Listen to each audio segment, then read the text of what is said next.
Hello everyone, नमस्कार आप सभी को। आज इस 367वें दिन की वीडियो में आप सभी का स्वागत है। आइए कुछ संगीत की महत्वपूर्ण प्रतियोगी परीक्षाओं के प्रश्नों को देखते हैं जो आने वाली संगीत की प्रतियोगी परीक्षाओं में अवश्य ही पूछे जा सकते हैं। ठीक है, तो इसलिए आप इस वीडियो को बिना स्किप किए पूरा ज़रूर देखिए। यदि आप स्किप करके देखेंगे तो हो सकता है कि आपको अच्छे से समझ में ना आए और कोई ऐसे प्रश्न हो जो आपसे छूट जाएं, तो इसलिए आप इस वीडियो को बिना स्किप किए ही देखिए। ठीक है, तो आइए आज का पहला प्रश्न देखते हैं। आज का पहला प्रश्न है, ध्रुपद गायन शैली में बानियों की संख्या है। ध्रुपद गायन शैली में बानियों की संख्या है 4। गोबरहार, खंडहार, डागुर और नौहार, ये 4 बानियां हैं ध्रुपद गायन शैली की। ठीक है, इसके बाद दूसरा प्रश्न है, मूर्छनाओं की कुल संख्या है। मूर्छनाओं की संख्या है 21। 3 ग्रामों से 21 मूर्छनाएं होती हैं। प्रत्येक ग्राम में 7 मूर्छनाएं होती हैं, तो 7 त्रिक 21, यानी कि षडज ग्राम में 7, मध्यम ग्राम में 7 और गंधार ग्राम में 7 मूर्छनाएं होती हैं। तो तीनों ग्राम को मिलाकर कुल 21 मूर्छनाएं हैं। इसके बाद तीसरा प्रश्न है, वायलिन वाद्य का अन्य नाम है। वायलिन वाद्य का अन्य नाम है बेला। बेला जो नाम है ये वायलिन वाद्य का अन्य नाम है। चौथा प्रश्न है, फरोदस्त ताल की बियाड़ लयकारी आएगी। फरोदस्त या इसको फरदोस्त भी कहते हैं, तो फरोदस्त ताल की बियाड़ लयकारी आएगी 8 मात्रा में। 8 मात्रा में बियाड़ लयकारी आएगी फरोदस्त ताल की। ठीक है, इसके बाद पांचवा प्रश्न है, फरोदस्त ताल की बियाड़ लयकारी आरंभ होगी। तो आरंभ होगी 6वीं मात्रा के बाद 7वीं मात्रा से। 6वीं मात्रा के पश्चात 7वीं मात्रा से फरोदस्त ताल की बियाड़ लयकारी आरंभ होगी और 8 मात्राओं में आएगी। ठीक है, इसके बाद 6वां प्रश्न है, यति के कितने प्रकार का उल्लेख नाट्यशास्त्र में किया गया है। यति के 3 प्रकार का उल्लेख नाट्यशास्त्र ग्रंथ में भरत मुनि जी के द्वारा किया गया है। 7वां प्रश्न है, उठान से आरंभ होता है। किस घराने में उठान से आरंभ किया जाता है। तो ये घराना है बनारस घराना। बनारस घराने में उठान से आरंभ किया जाता है।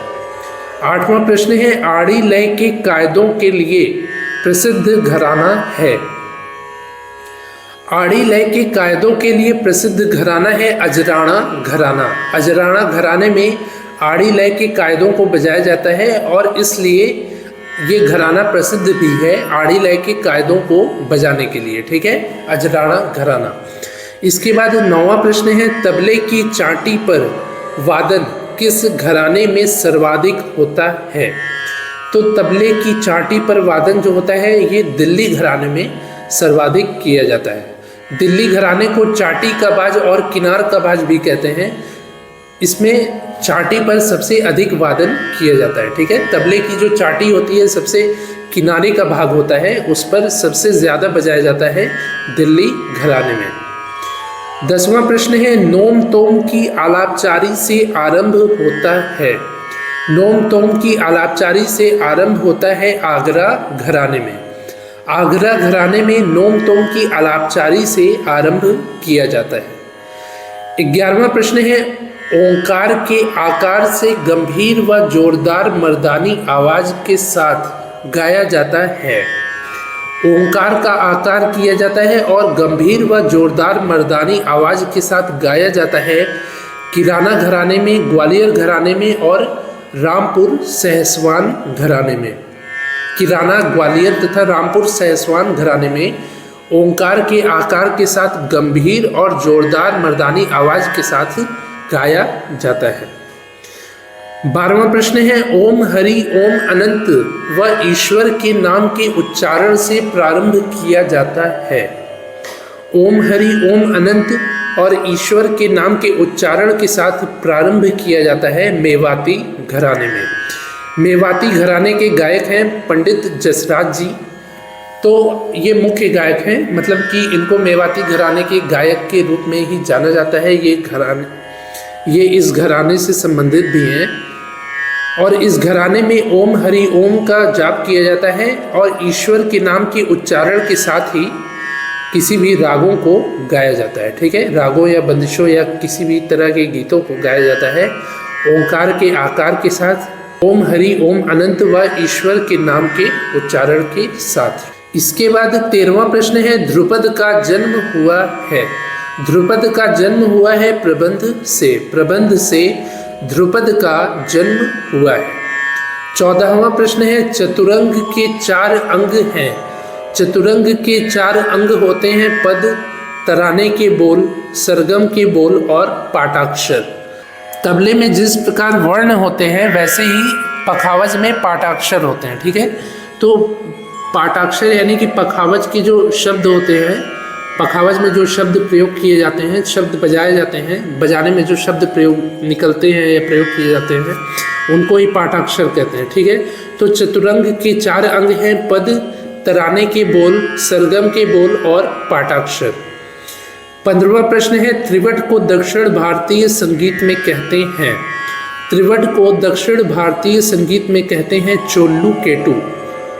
दक्षिण भारतीय संगीत या कर्नाटक संगीत में उत्तर भारतीय त्रिवट को चोल्लू केटू कहते हैं। ठीक है, इसके बाद 16वां प्रश्न है, 4 ताल सूल ताल तीव्रा ताल में गाई जाने वाली शैली है। ध्रुपद शैली के साथ 4 ताल सूल ताल और तीव्रा ताल बजाया जाता है। मैंने एक ध्रुपद का वीडियो डाला है अपने इस चैनल पर, जिसका मैं लिंक डिस्क्रिप्शन में दे दूंगा। यदि आपने उस वीडियो को नहीं देखा है तो अवश्य ही देख लीजिए। उसमें उस्ताद फयाज वसीफुद्दीन डागर जी ने राग यमन के स्वरों में ध्रुपद को गाया है। ठीक है, तो यदि आपने ध्रुपद नहीं सुना है या सुनना चाहते हैं तो आप डिस्क्रिप्शन में दिए गए लिंक के माध्यम से उसे ज़रूर देखिए। इसके बाद अगला प्रश्न है, पूर्वी थाट के तीव्र मध्यम स्वर को शुद्ध करने पर थाट बनेगा। पूर्वी थाट के तीव्र मध्यम स्वर को यदि शुद्ध कर दे तो थाट बनेगा भैरव थाट।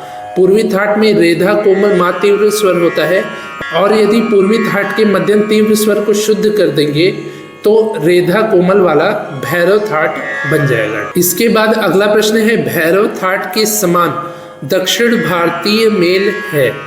भैरव थाट के समान दक्षिण भारतीय यानी कि कर्नाटक संगीत का मेल है माया मालव गौड़। उत्तर भारतीय भैरव थाट के समान कर्नाटक संगीत का मेल है माया मालव गौड़। 19वां प्रश्न है, टप्पा गायन शैली के जनक हैं। टप्पा गायन शैली के जनक हैं शोरी मियाँ जी। उस्ताद गुलाम नबी शोरी जी या शोरी मियाँ जी भी कहते हैं इनको। इन्होंने ही टप्पा गायन शैली का निर्माण किया था। ठीक है, इसके बाद 20वां प्रश्न है, संगीत से संबंधित संस्था नहीं है। संगीत से संबंधित संस्था नहीं है यूनेस्को। यूनेस्को का कार्य पुरातात्विक सर्वेक्षण करना है। ठीक है, पुरातात्विक चीज़ों को संजोना है। और संगीत से संबंधित संस्था है CM म्यूजिक, ITC और स्पीक मैके। ठीक है, स्पीक मैके, CM म्यूजिक, ITC, ये तीनों संस्थाएं संगीत से संबंधित संस्थाएं हैं।